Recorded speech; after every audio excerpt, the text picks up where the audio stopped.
솔로몬은 전도서 3장 1절에 이렇게 말합니다. 범사에 기한이 있고 천하 만사가 다 때가 있다. 굉장히 중요한 말입니다. 우리의 인생살이에는 다 때가 있습니다. 특별히 생각할 때가 있고 행동으로 옮길 때가 있습니다. 근데 사람들을 보게 되면 어떤 사람은 생각은 깊이 하는데 행동이 따라오지 않는 자가 있습니다. 반대로 어떤 사람은 생각은 하지도 않고 무조건 막 무대뽀로 행동만 옮기는 사람이 있습니다. 성숙한 자는 생각도 깊이 하고 또 행동으로 옮길 때는 결단력 있게 과감하게 행동으로 옮기는 자가 성숙한 자입니다. 독일의 유명한 철학자인 임마누엘 칸트는 순수 이성 비판, 실천 이성 비판 같은 유명한 책을 쓴 철학자입니다. 그에게 아주 가까운 여자친구가 있었습니다. 근데 오래 사귀었는데 이 칸트가 전혀 무심한 겁니다. 그래서 기다리다 못해 이 여자분이 칸트에게 청혼을 했습니다. 보통은 남자들이 여자에게 청혼을 할 텐데 이 여자분이 칸트에게 청혼을 했어요. 그러자 이 칸트가 하는 말이 생각할 시간을 좀 달라. 결혼하는 게 좋은지 나쁜지 내가 좀 알아보고 이 얘기하겠다. 철학자다운 얘기예요. 그리고는 그날부터 이 칸트가 도서관에 가서 결혼에 대한 책들을 꺼내가지고 결혼에 대해 연구를 했습니다. 결혼을 하는 게 좋은 건지 나쁜 건지 연구를 했습니다.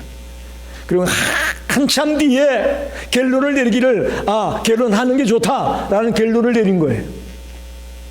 그리고는 그 여자친구의 부모님을 찾아가서 내가 당신의 딸과 결혼하고 싶습니다. 딸을 나에게 주십시오.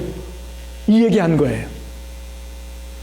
그러자 그 얘기를 듣고 있던 그 여자친구의 아버지가 여보게 너무 늦었네.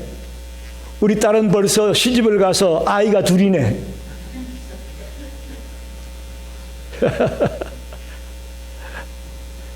생각은 깊이 했는데 임마누엘 칸트는 생각은 깊이 했는데 행동이 늦었습니다. 따라오지 못했습니다. 다시 말하면 깊은 생각과 또 결단력 있는 행동이 조화를 이룰 때에 성숙한 인격체가 될 수 있고 우리 신앙인으로 말하면 성숙한 신앙인이 될 수 있는 겁니다. 오늘 우리가 룻기 3장을 1절에서 18절까지 전체를 읽었습니다. 여러분 보십시오. 시어머니 룻 생각에는 시어머니 나오미 생각에는 보아스가 룻을 아내로 맞아서 결혼을 해가지고 기업 물을 자가 되기를 기대하고 있습니다. 그런데 시간이 흘러도 보아스가 룻에게 자기에게 친절하게는 대해주지만 결혼을 할 생각이 전혀 없어 보입니다. 아무런 진전이 보이지 않는 거예요.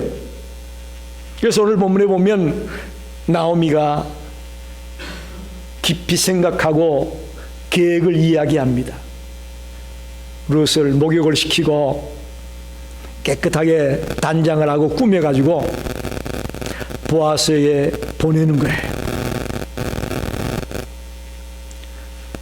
보아스가 자고 있을 때에 그 발치에 이불을 덮고 들어가서 같이 누워 있으라는 그런 계획을 룻에게 이야기하고 있습니다. 여러분 어떻게 생각합니까? 이 나오미의 계획이 도덕적인가요? 부도덕적인가요? 어떻게 생각이 됩니까? 오늘 성경을 읽으면서 야, 어떻게 이럴 수가 있을까라는 생각을 했나요? 잘한다 그렇게 생각을 했나요? 제 생각은 나오미의 계획은 굉장히 좀 부도덕한 면이 있다고 봅니다. 좀 너무 노골적이고 비도덕적인 방법이 아닐까라는 생각을 하게 됩니다. 근데 오늘 성경을 읽다 보면 전혀 그러한 태도에 대해서 부도덕하다, 잘못되었다라는 그런 표현이 없습니다.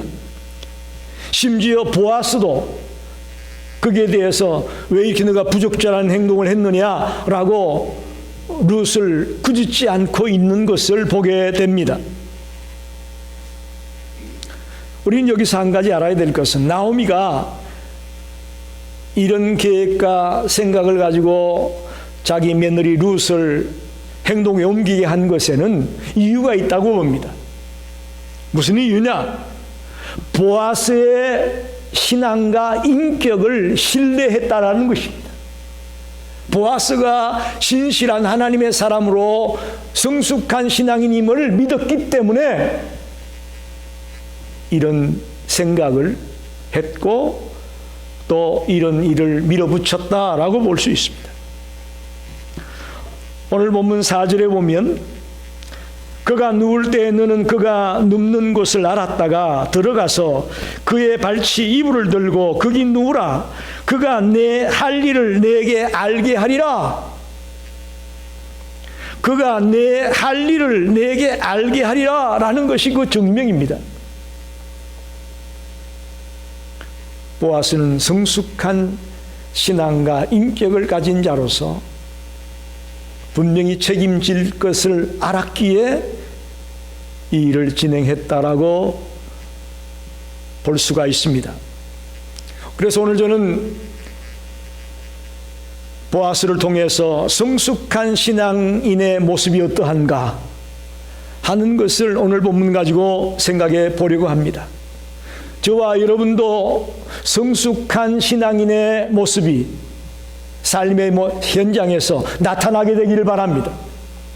언제까지나 갓난아이 모습으로 어린아이 모습으로 우리가 지낼 수는 없잖아요. 응? 교회 다니기가 여러분 얼마나 되셨습니까? 수십 년 됐는데 아직도 우리가 어린아이의 신앙에 머물러 있는 자가 되어서는 안 된다고 저는 봅니다. 성숙한 신앙인의 모습을 보여줄 수 있는 그런 은혜의 시간이 되기를 간절히 소원합니다. 첫째로 성숙한 신앙인은 자신의 옷자락으로 이웃을 덮어줄 수 있는 자다. 그렇게 말씀드리고 싶습니다. 성숙한 신앙인은 자신의 옷자락으로 다른 사람을 덮어주는 자다. 그런 말입니다.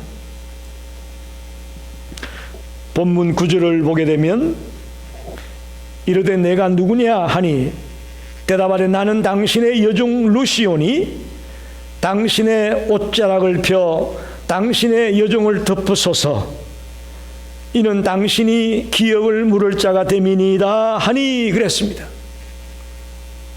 당신의 옷자락을 펴 당신의 여종을 덮어달라라는 그런 표현이 나옵니다. 룻은 시어머니가 시키는 대로 보아스가 자고 있는데 발치에 있는 이불을 들고 그 속에 들어가 누웠습니다.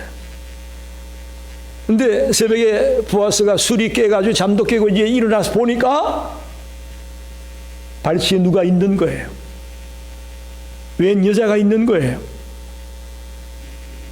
그래서 깜짝 놀라서 너가 누구냐 하니까 룻이 하는 말이 당신의 여종 룻인데 옷자락을 펴서 여종을 덮어달라라는 그런 고백을 하게 됩니다.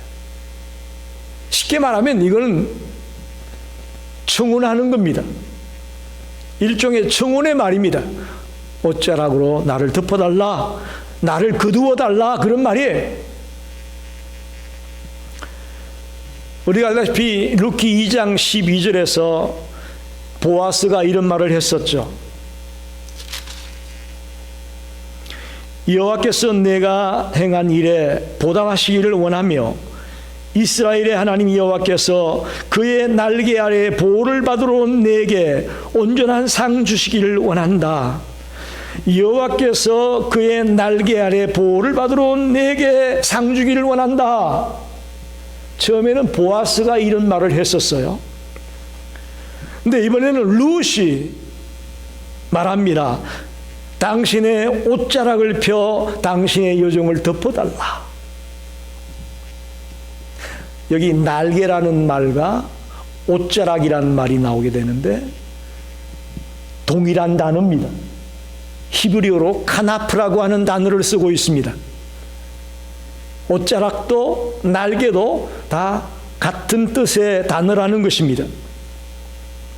특별히 카나프라는 말은 신명기 32장에 보게 되면 이렇게 말합니다. 마치 독수리가 자기의 보금자리를 어지럽게 하며 자기의 새끼에 너풀거리며 그의 날개를 펴서 새끼를 받으며 그의 날개 위에 그것을 엎는 것 같이. 언제 이 단어를 쓰냐 하면 어미 독수리가 새끼를 보호할 때 쓰는 단어입니다. 시편 17편에 보게 되면 나를 눈동자같이 지키시고 주의 날개 그늘 아래 감초라. 하나님이 우리를 보호하는 행위를 나타낼 때에 카나프라는 단어를 쓰고 있습니다. 하나님이 우리를 보호하고 있는 모습입니다.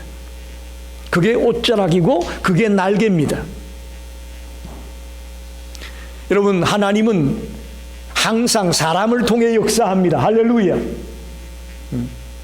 하나님은 특별한 경우에 하나님이 직접 하는 경우에 있지만 대부분은 사람을 통해 역사합니다. 특별히 룻과 나오미의 가정에 하나님은 보아스를 통해서 역사하기를 원하십니다. 그게 옷자락을 펴 여종을 덮어달라라는 의미입니다.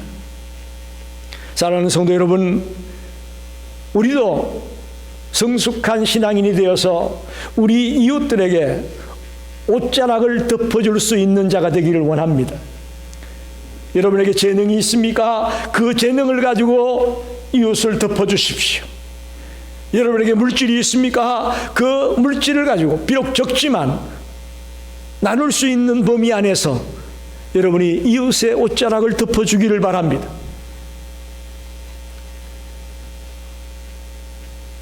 여러분이 나는 아무것도 할 수가 없습니다. 나는 가진 게 없습니다. 그렇게 말하면 제가 할 말이 없습니다. 그러나 여러분, 우리는 어머니 뱃속에서 나올 때 아무것도 없는 알몸뚱이로 나왔잖아요. 근데 지금 우리 어떻습니까? 여러분 집집마다 가보면 어때요? 웬 크로젯 안에는 뭐가 그렇게 잔뜩 들었는지, 그라지에는 차도 못 들어가게 다 짐으로 잔뜩 쌓여있고, 저희 동네도 가보면 그라지 안에 차가 못 들어가요. 그라지가 아니라 완전히 창고요. 뭐가 그렇게 많은지. 여러분, 하나님이 우리에게 준 것들이 많이 있습니다. 재능도 있습니다. 시간도 있습니다. 물질도 있습니다. 건강도 있습니다. 이런 것들을 가지고 내 자신의 옷자락으로 이웃을 덮을 수 있는 자, 그것이 성숙한 신앙인의 모습입니다. 보아스는 바로 그런 믿음의 사람이었습니다. 저와 여러분도 보아스처럼 성숙한 신앙인이 되어서 우리 이웃들을 내가 가지고 있는 것을 가지고 덮어주는 자가 되시기를 간절히 축원합니다. 두 번째는, 성숙한 신앙인은 때에 맞는, 경우에 맞는 말을 한다, 그런 말입니다. 11절을 보게 되면, 그리고 이제 내 딸아 두려워하지 말라. 내가 내 말대로 내게 다 행하리라. 내가 현숙한 여자인 줄을 나의 성읍 백성이 다 아느니라. 이렇게 말합니다. 여러분 보십시오. 지금 룻의 행동이 현숙한 여인의 행동이었습니까? 말 좀 해보이소. 룻의 행동이 현숙한 여인이었냐고요. 아니잖아요. 아닌 건 아니죠. 그런데 놀랍게도 보아스는 룻을 배려하고 있습니다. 그에게 상처를 주지 않기 위해서 현숙한 여인이라고 위로하며 온 마을 사람들이 너가 그렇게 현숙한 여자인 줄 안다라고 조심해서 말하고 있는 것을 보게 됩니다. 우리는 우리가 보는 대로, 우리가 느끼는 대로 막 해대잖아요. 그래서 다투게 되고 비호하는 자가 생기고 이런 일이 생길 때가 참 많습니다. 아닙니다, 여러분. 이제 여러분이 정말 성숙한 신앙인이 되셔서 때에 맞는 말을 하게 되시기를 바랍니다. 내 생각대로 그저 내가 하고 싶은 대로 막 해대지 마시고 상대방을 생각하며 입장을 바꿔놓고 생각하며 이렇게 말할 수 있는 자가 성숙한 자라는 것이죠. 야고보서 3장 2절에 이런 사람이 성숙한 자라고 말합니다. 우리가 다 실수가 많으니 만일 말에 실수가 없는 자라면 곧 온전한 사람이라 능히 온 몸도 굴려 씌우리라. 말에 실수가 없는 자가 온전한 자라고 말합니다. 보아스는 이거 뭐하는 짓이야? 남측하게 이게 뭐하는 짓이야? 이렇게 꾸짖을 수도 있었을 거예요. 그럼 룻이 얼마나 상처를 받고 얼마나 괴로워했겠습니까? 그걸 입장을 바꿔놓고 생각하면서 배려해서 때에 맞는 말로, 현숙한 여인이라는 말로 룻을 위로하는 것을 보게 되는 것이죠. 야고보서 3장 8절로 11절에는 이렇게 말합니다. 혀는 능히 길들일 사람이 없나니 쉬지 아니하는 악이요 죽이는 독이 가득한 것이라.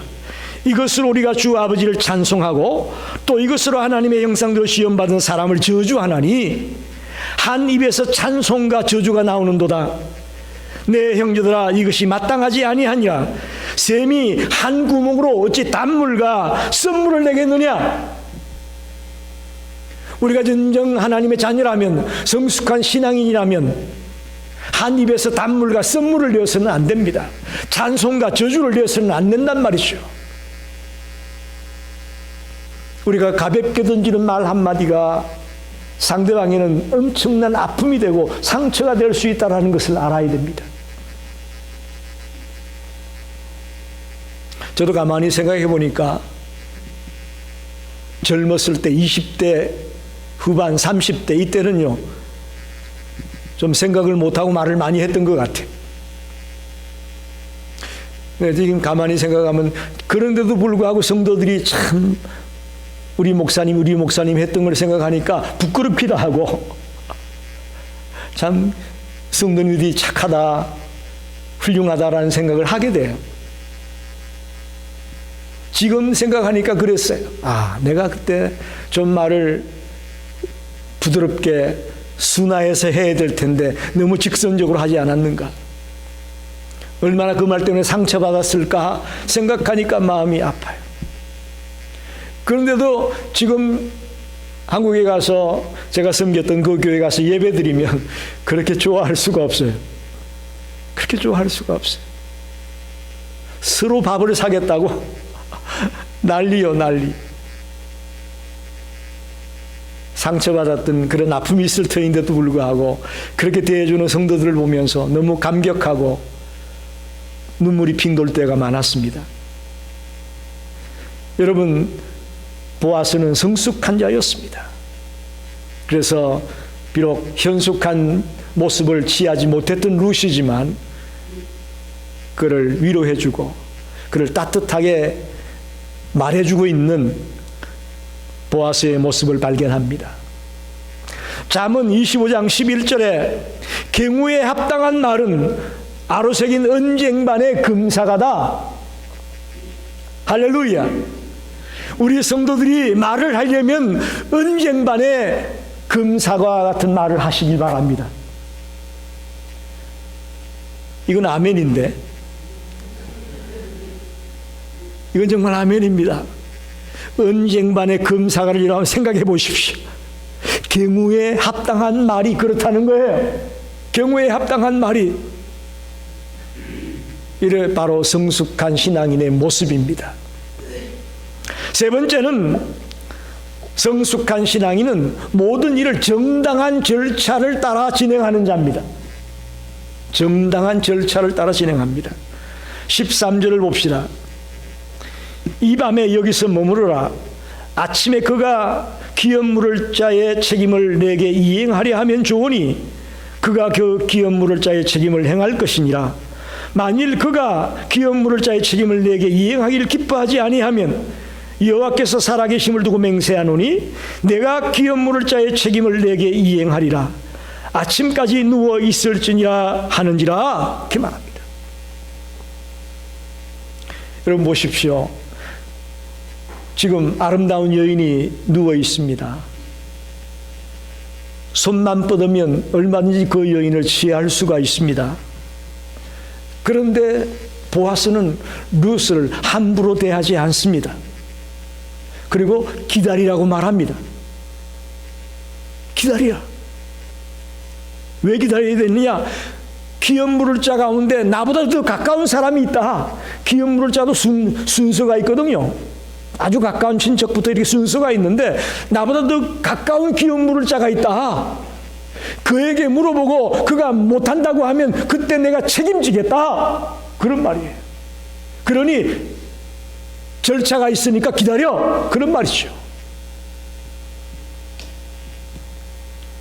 절차를 따라 합법적으로 정당하게 일을 처리하려고 하는 이 보아스의 모습, 이게 성숙한 신앙인의 모습입니다. 오늘 개종에는 보면 막 무조건 일부터 저질러 놔요. 일부터 저질러 놓은 뒤에 그 다음에 뭘 처리를 하려고 하는데 위험합니다. 좋지 않은 결과가 있을 수 있습니다. 매사를 정당한 절차를 따라 합법적으로 일을 처리해 나가는 것이 성숙한 자의 모습인 것을 우리가 알아야 될 것입니다. 보아스에게 성결함을 지키려는 모습을 발견할 수가 있고 또 모든 걸 순리에 따라 행하려는 그런 모습을 발견하게 됩니다. 사실 요즘 세상은 순결이라는 말의 의미가 많이 퇴락했습니다. 요즘 젊은이들 사이 이런 말이 유행한다 그러죠. 살아보고 결혼하는 게 현명하다. 살아보고 결혼하는 게 현명하답니다. 요즘 젊은 아이들이 하는 말이. 또 결혼 전에 아이를 가지게 되면 혼수다. 이런 말이 유행하고 있습니다. 완전히 순결이 땅에 떨어졌어요. 이런 시대를 살아가는 우리 성도들은 그들을 닮아가면 안 됩니다. 그들을 따라가면 안 됩니다. 거룩을 유지하고 성결을 유지할 수 있는 성도들이 되시기를 바랍니다. 성결이 뭐냐, 거룩이 뭐냐라고 저에게 묻는다면 이건 하나님과의 약속을 따르는 거예요. 하나님과의 약속. 저와 여러분이 진정 성도라면, 하나님의 자녀라면 하나님과의 약속을 철저히 지키는 자가 되시기를 바랍니다. 그걸 어기게 되니까 다 무너지는 거예요. 하나님과의 약속을 깨뜨리니까 다 무너지는 거예요. 교회에도 이 약속이라는 게 있는 겁니다. 약속. 교회도 은혜롭고 정말 모든 사람들이 그리워하고 좋아하는 교회가 되려면 약속을 지키는 자들이 되어야 됩니다. 그럴 때 이 교회가 은혜로운 교회가 되고 주님이 기뻐하는 교회가 될 수 있는 것이죠. 보아스는 어떻게 보면 가족이라는 공동체의 일원 아닙니까? 그러니까 위계질서가 있는 거죠. 나오미와 룻에게 가장 가까운 기업 물을 자가 있다고 하는 것을 인정한다는 것은 공동체의 일원임을 인정하는 겁니다. 그래서 그 공동체의 구성원 안에서 공정하게 행동을 취하려 하는 것을 보게 됩니다.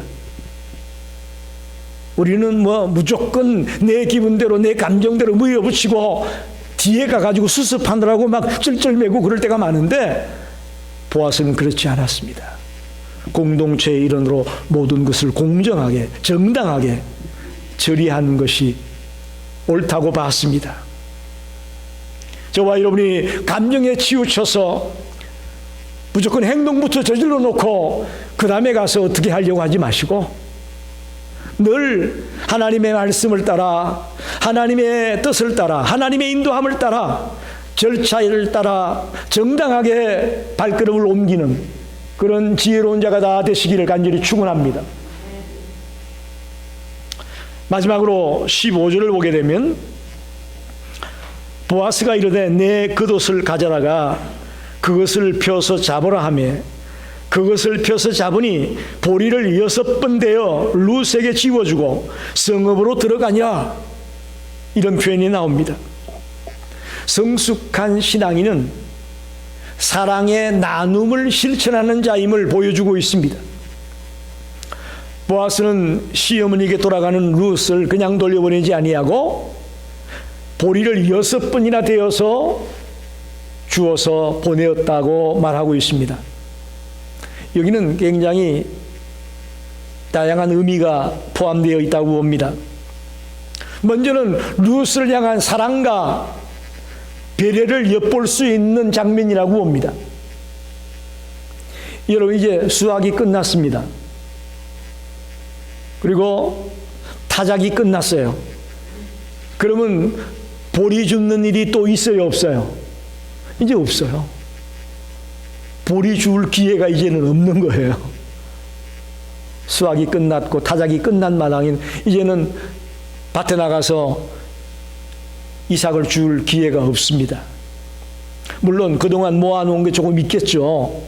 그동안 모아놓은 게 조금 있겠지만 이제 앞으로는 기회가 없습니다. 그래서 룻과 나오미를 사랑하고 배려해서 집에 돌아간 룻에게 6대나 되어서 그것을 가지고 양식을 삼으라고 배려하는 걸 보게 되죠. 사랑의 나눔이에요. 또한 보아스의 행동은 이런 것이 있습니다. 내가 기업 물을 자의 책임을 꼭 질 거야. 걱정하지 마라. 이런 뜻이 내포되어 있는 겁니다. 싹 그냥 냉정하게 빨리 집에 가. 이게 아니고 6번이나 먹을 것을 대어주면서 그를 사랑의 눈으로 보내고 있는 이 장면은 내가 틀림없이 기업 물을 자의 책임 감당할 테니까 걱정하지 말고 집에서 기다려. 이런 말이거든요. 성숙한 신앙인은 사랑의 나눔을 베푸는 자임을 우리에게 보여주고 있습니다. 여러분, 우리 주변에는 사랑에 굶주린 자가 너무나 많습니다. 어제 잠깐 어떤 책을 보게 되니까 지금 한국에는 5명 중에 1명이 우울증 아니면 조울증 환자랍니다. 5명 중에 1명이 우울증 아니면 조울증 환자라는 거예요. 그만큼 지금 고독하고 힘들어하는 사람들이 우리 주변에 널려 있습니다. 그런 자들에게 지금 필요한 것은 사랑입니다. 우리 시카고 열린교회 성도들이 성숙한 신앙인이 되셔서 우리 이웃들에게 사랑의 나눔을 실천하는 그런 성도가 다 되시기를 간절히 축원합니다. 그것이 이 사회를 일으키고 이 세상을 변화시키는 큰 원동력이 되리라고 저는 믿습니다.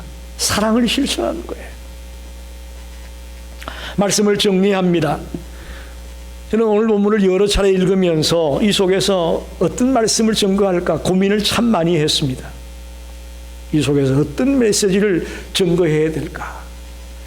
다양한 각도에서 오늘 본문을 얘기할 수 있을 겁니다. 그러나 저는 오늘 신앙인의 성숙한 신앙인의 모습이라는 제목으로 말씀을 준비하고 증거했습니다. 특별히 보아스라는 인물이 어떻게 성숙한 신앙의 모습을 보여주고 있는가에 포커스를 맞췄습니다. 얼마든지 젊고 아름다운 여인이 옆에 있을 때에 쉽게 자기의 욕심을 따라 행동할 수 있었을 수도 있었습니다. 그러나 보아스는 그렇게 행동하지 않았습니다. 성숙한 신앙인의 모습으로 룻을 대하고 있음을 발견하게 됩니다. 첫째는 옷자락으로 이웃을 덮어주는 자였습니다. 옷자락으로 나를 덮어달라는 룻의 고백에 자신의 옷자락으로 덮어주는 그런 자의 모습을 보여주고 있습니다. 이것은 우리에게 적용하게 되면 나에게 있는 재능이나 시간이나 건강이나 물질이나 나에게 있는 어떤 것들을 가지고 우리 이웃들을 덮어주는 자가 되자는 것입니다. 그것이 성숙한 신앙인입니다. 우리는 무조건 인마이 포켓만 자꾸 원하잖아요. 뭐든지 챙길 것만 생각을 하게 되는데 그러지 마시고 이제는 내 이웃들에게 내가 덮어줄 수 있는 자가 되겠다라는 그런 생각으로 우리의 생각이 바뀌어지기를 간절히 원합니다. 두 번째는 현숙한 여인의 모습이 아니었어요. 남자가 자고 있는데 발치에 이불을 들고 들어와서 들어눕는 게 이게 현숙한 여인이요? 그런데 놀랍게도 보아스는 그 룻을 향해 현숙한 여인임을 이 마을 사람이 다 안다. 아주 배려하는 말로, 위로하는 말로 말하고 있는 걸 보게 됩니다. 성숙한 신앙인은요, 때에 맞는 말을 하는 것입니다. 경우에 합당한 말을 하는 것입니다. 언쟁만의 금사와 같은 말을 하는 것입니다. 우리가 그렇게 되기를 원합니다. 세 번째는 매사를 정당한 절차를 따라 일을 진행하는 자였음을 발견합니다. 보아스는 성적인 유혹을 받는 순간에도 흥분하지 않았고 깊이 생각하며 정당하게 합당하게 일을 처리해 나가는 그런 놀라운 성숙을 보여주고 있습니다. 이것을 우리 성도들이 본받게 되기를 바랍니다. 마지막으로 그냥 돌려보내지 아니하고 룻과 시므온이 나오미를 생각해서 보리를 6대나 되어서 그에게 주어서 돌려보냈다. 사랑의 나눔을 실천하고 있는 그런 보아스의 모습을 발견합니다. 지금 사랑에 굶주린 이웃들이 너무나 많습니다, 여러분. 너무나 많습니다. 우리 성도들이 주님께 받은 이 놀라운 사랑을 우리 이웃들에게 마음껏 나누어 줄 수 있는 그런 자가 되기를 간절히 축원합니다. 저도 그렇고 여러분도 그렇고 오늘부터 성숙한 신앙인으로 살아가게 되시기를 간절히 축원합니다. 기도하겠습니다.